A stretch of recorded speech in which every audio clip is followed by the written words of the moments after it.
The sun shouldn't be allowed to shine on days like this.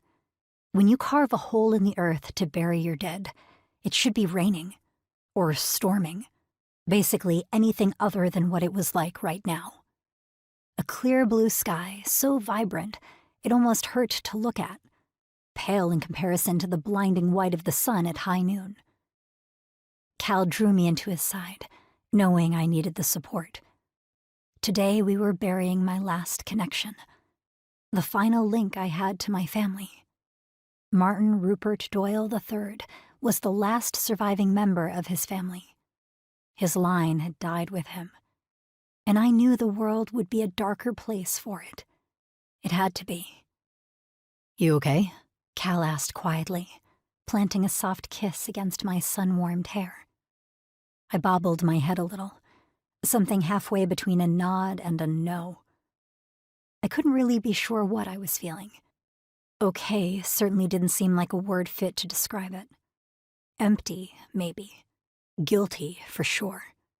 Though also so grateful.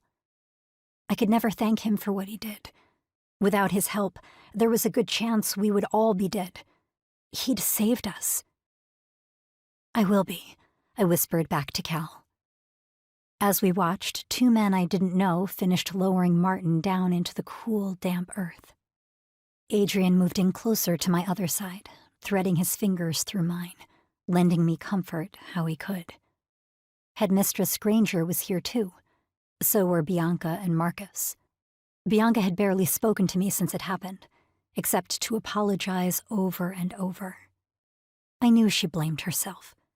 But even though I didn't want her to be hurting, there was a small part of me, a dark part, that agreed with her. She was the only one who couldn't leave well enough alone.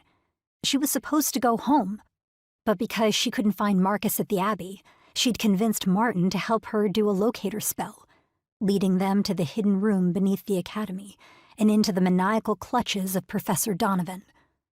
If she'd just gone home, if she had just listened... I stopped myself, unclenching my fists. I knew it wasn't fair to think like that. She was worried about Marcus. Wouldn't I have run in blindly too if it were Cal or Adrian, or Elias or even Draven, or Bianca herself who was missing and in potential danger? I knew the answer was yes. In fact, I'd done exactly that not long ago. But I wasn't ready yet to admit it.